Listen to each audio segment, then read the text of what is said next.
کراچی میں اے D home میں جاتا ہوں، بچوں سے ملاقات ہوتی تھی، وہ جو شیلٹر ہوم میں بچے رہتے ہیں، ان بچوں سے بات چیت ہوئی تو کہا انکل وہ فلاں انکل کو بھیج دیں، سورۃ الاخلاص کے اماں پارا پورا پڑھا دیں گے۔ یہ اے ڈی ہوم کے بچے کہہ رہے ہیں مجھے ہمارے وزراء، ہمارے سینٹ کے ممبران، ہمارے قومی اسمبلی کے ممبران اور بڑی بڑی کمیٹی کے اندر بیٹھے ہوئے اس قوم کو لیڈ کرنے والے سورہ اخلاص کی تلاوت نہیں کر سکتے۔ یہ ہمارا قرآن پاک کے ساتھ تعلق ہے۔ ہاں انگریزی ہم فرفر بولیں گے، اتنی فرفر بولتے کہ اردو بولنا بھول گئے ہمارے بچے، برق گرتی ہے تو بیچارے مسلمانوں پر شکوہ بھی کرتے ہیں، اور تم قرآن کو چھوڑو گے تو رحمتیں برسیں گی اللہ کی۔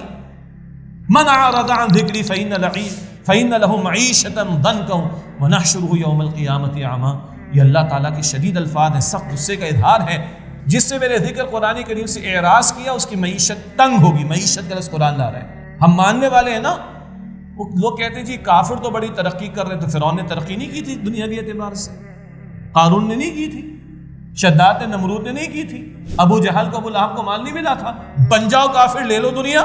اللہ فرمائے گا کذالک اتتک آیاتنا فنسیتها وکذالک اليوم تنسی۔ اسی طرح میری آیات تیرے سامنے آئیں، تو نے میری آیات کو بھلا دیا، آج تجھے بھی فراموش کر دیا جائے گا۔ You don't have time for my book. I have nothing for you from my mercy. جاؤ، تمہارے پاس میرے قرآن کے لیے وقت نہیں، میرے پاس تمہارے لیے رحمت میں سے کوئی حصہ نہیں۔ یہ آخرت کی سزا ہے۔ اللہ ہم سب کی حفاظت فرمائے۔